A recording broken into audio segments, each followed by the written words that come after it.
Hey, Fongyee, nice to meet you because we never met in the program. Actually, I got into the program when you passed, so you're like a mythological figure to me.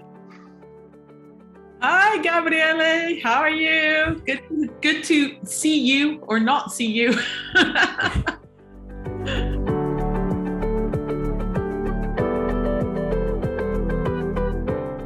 On the 26th of February this year, 2021. I became a Master of Wine not that long ago. I think it was about 5 years ago. I finally passed everything and became a Master of Wine. So it time goes very fast, but about 5 years, yeah. So 2016, I reckon.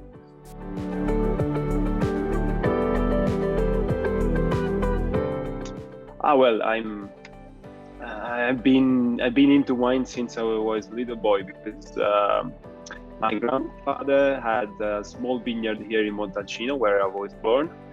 So you can imagine that you're growing, even if it was even less than half an hectare, you grow in a surrounding that everything is wine. And therefore you develop this curiosity to go deeper into it, which is passion.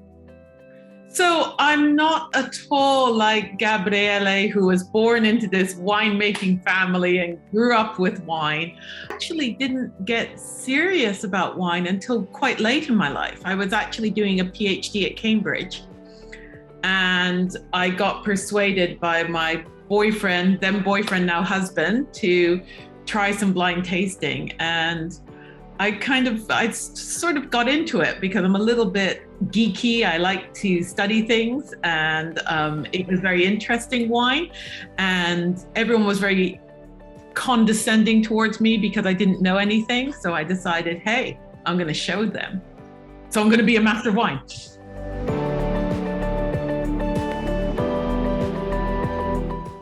Well, I'm really proud because I want to widespread Italianity. It's not about only me as a person, but it's what Italy can make after my declaration. I mean, it's a big progress, and Italy can be more legitimate in the international wine world. So I feel very, very proud, and I got the impression from most of the producers that I met that they are really happy about that, but also they want to harness all the energy that they want through me. So this is impressively good for me. Well, for me, it's a slightly different feeling from Gabriele because we actually had a discussion. Am I Chinese? Am I not? I come from a very international background. I don't have a Chinese passport, but my mother is Chinese, so half Chinese by heritage. I was the first person living in China, and that for me meant an awful lot. I know I wasn't the first Chinese person, but as the first person living in China, it was a great feeling of, I just felt like I could help China. I could help all my students and help everyone around me understand more about the global world of wine. And that's what, especially sort of 5 years ago, I think that's what China really needed. So I felt very honored and rather humbled, actually. We made a joke when I passed, and I said, well, now I really am one in a billion.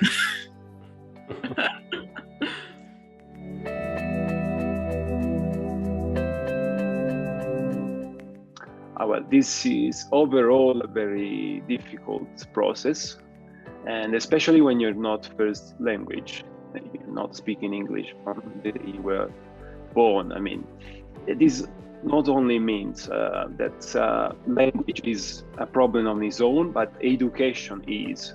So if you have been educated and instructed as I was, so like to say very Mediterranean, so in a way holistic, you find yourself in trouble when trying to start the Master of Wine, because it's all about analysis and critical thinking. And these are skills that I developed during my time as a student. So I'm very proud about that. And of course, tasting is another so such hard progress you need to get into, but can be fun as well. For me, the most difficult step in the MW was getting, to be rude, getting off my ass long enough to write my research paper. I am very, very disorganized and quite lazy. And I like exams. I'm weird. I know I'm weird.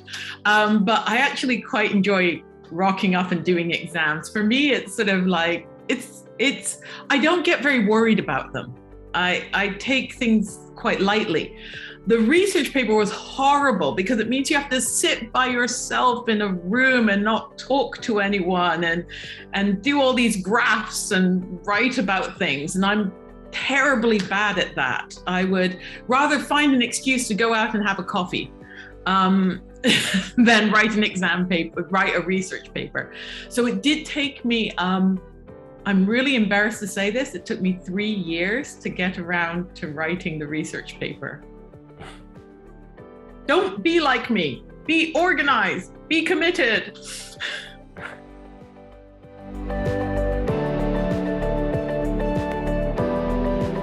For the MW students and wannabe, I would say to be curious and to work for themselves and not to pass the exam in the first place, because everything will come together.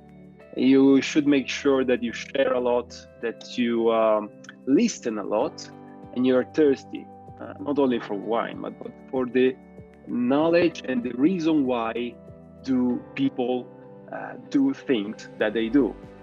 That's important. Yeah. And for the wine lovers, I think this category is just like saying a scaled down version of an MW students. So the advices are not really different. The great thing with wine lovers is they can actually enjoy wine and not be afraid of their preparation. So they should taste a lot and they should compare things, be curious as well, and never be biased. My advice is to explore, not to, I think just enjoy it. Don't look to it as the, oh, I've got to be a master of wine. That's the most important thing in my life. Realize that any journey towards any knowledge is going to make your life better. It's always better to live in the light of knowledge than in the darkness of ignorance. And so I just really encourage people to enjoy the journey, to take every particle of enjoyment you can get out of it. Of course, there is pressure. Of course, it is difficult. But in the end, even if you don't pass, you've learned so much more about wine. You've opened your mind. You've explored more. And I mean, for me, that's the whole point of life. You know, we got to explore everything.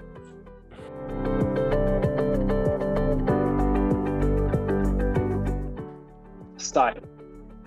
And with style, I can expand it because it's just the Italianity that these wines encapsulate. So it's not only the wine itself, it's the people that make it, it's the people that drink it, and overall, it's a lifestyle and that people live day by day. And that's what our wines are able to widespread in the market. I would pick a strange word. I would say attitude. And why do I say attitude? I think because Italian wines really, they have attitude. Because why? Italian wines are so diverse, so multifaceted, but they all speak of a love of life. Why do I say love of life? Because when you think of so many Italian wines, they're all made to go with friends and food and occasions and enjoying things and la dolce vita. When you think about Italian wines, they speak of the attitude of Italians towards life.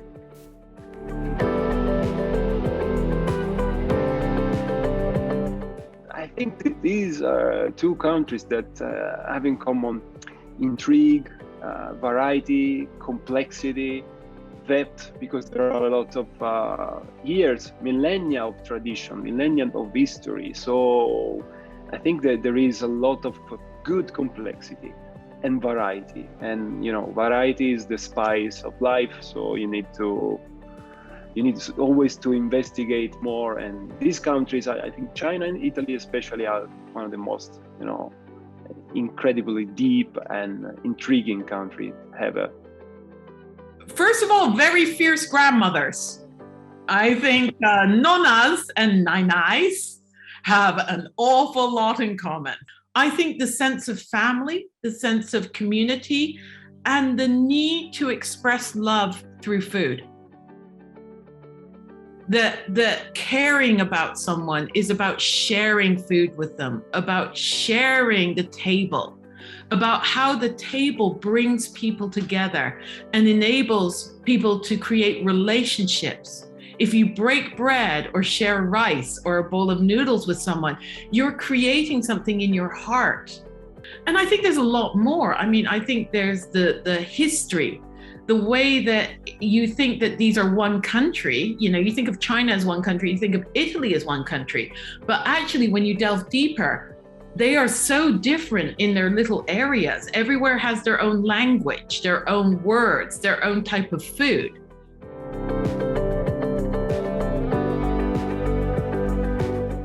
No, not yet. Yes. Oh, goodness. Yes, I do love Italy. I love going there.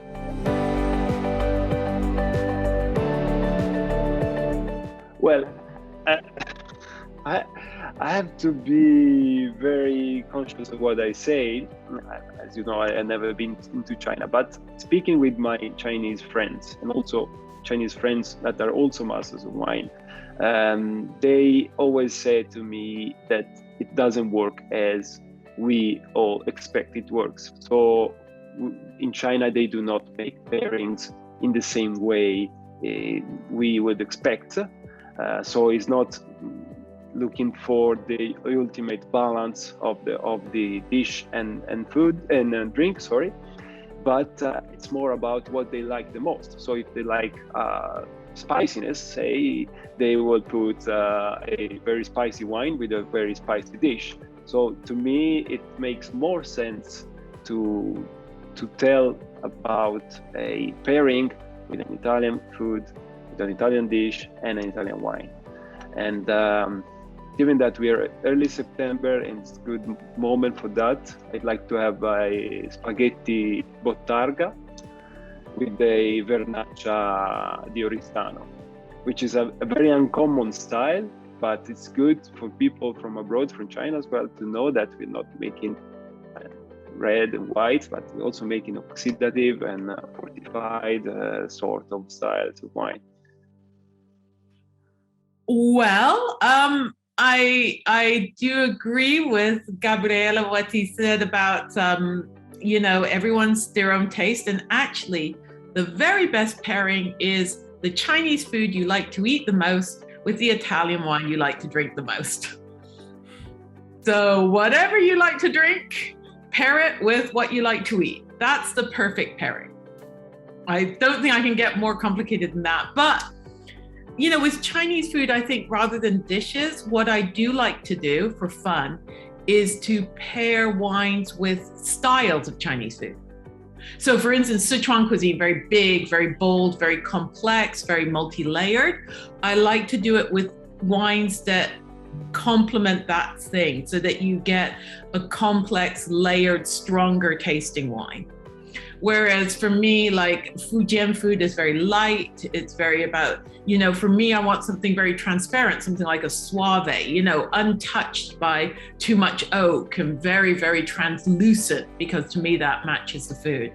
So that's the kind of thing I would go for. And of course, Shanxi noodles go with all Italian wine.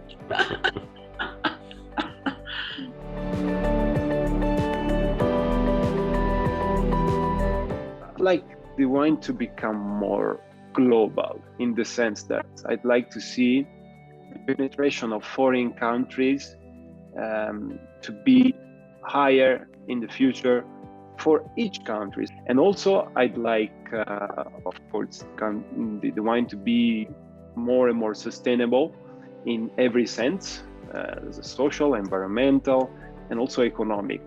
But what I would like to see is similar with what Gabriele said, is I would love to see more openness, more international communication, a more global understanding of what's going on with consumers around the world, with wine around the world, with what people like around the world. I would just like more cultural communication.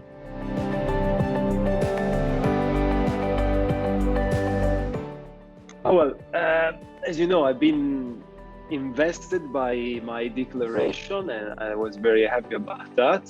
In the last few months, I had the opportunity to do many things, and I always thought as myself as a bridge between cultures and between countries and between styles of wine. And to me, it's really good, and it's really fantastic to try to helping Italy to get a new level of awareness, reputation around the world as a producer, not only for fine wine, but even for less qualitative wines or more, I would say, volumetric sort of styles, which can have really good occasions to sell and to be drunk throughout the world. I can tell you that there are many projects that are taking shape just in these weeks. I cannot talk about that yet, but I am an ambassador, no? And I'd like to be seen an ambassador for Italianity, not only for Italian wines. Oh, I can't think about tomorrow's plans, let alone the future plans. I have like the short-term ability of a goldfish to get on with life. But all I hope, and what I really have, and I've seen my dreams sort of almost coming true, is what I really love is to see my students and people in China delving deeper into wine, understanding wine, making wine part of their everyday life, having a richer, more fulfilled, more interesting lifestyle and way of living than what happened before. Because China's gone through so many years of suffering and poverty. And now it's amazing to see people, just discover amazing food and wine. Yesterday, can I give you an example? Yesterday, we did a mooncakes and wine pairing class. Nice. And we took the mooncakes, 6 different flavors of mooncakes, 6 different flavors of wine, and we paired them together. We talked about, just the different wine, the different mooncakes, and that kind of thing was it's such a fun expression of combining Western and Eastern cultures to making your life more interesting, more fulfilling, and more rich. And it's happening now. So I guess I already have my dreams for the future.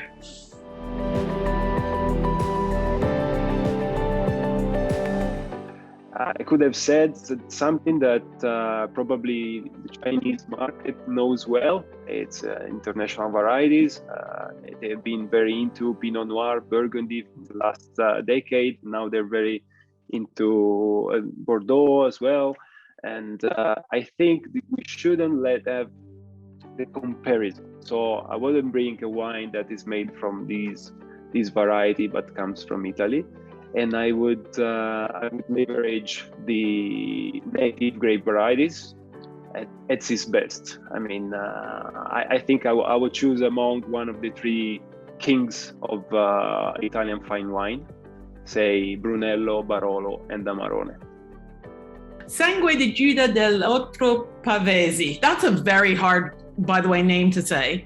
But it was beautiful because, here we are with a slightly sparkling red sweet wine. And I said to them, I didn't pick this wine to pair so much with the flavor of the mooncake. I chose this wine to pair with the occasion. When you get together in Chinese New Year, Zhongqiujie, Mid-Autumn Festival, you get together to share with family, to share with friends. You're at a big table. I've picked this wine to go with an occasion, not an actual flavor. because this kind of wine, this frizzante, sweet red wine, it's the color that everyone in China wants, this dark purple red. It's got a little bit of bubbles, which help you digest all the amount of food you're going to eat. It's sweet, so if you've got some spicy food there or some salty food, it will go really well. And it's lower alcohol, so you can gambe, and no one passes out. So I thought, how much more perfect can you get for a Chinese event?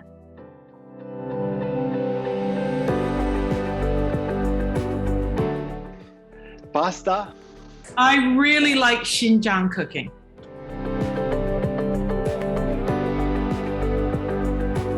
Wines that give you pleasure? Elegant, fresh white wines.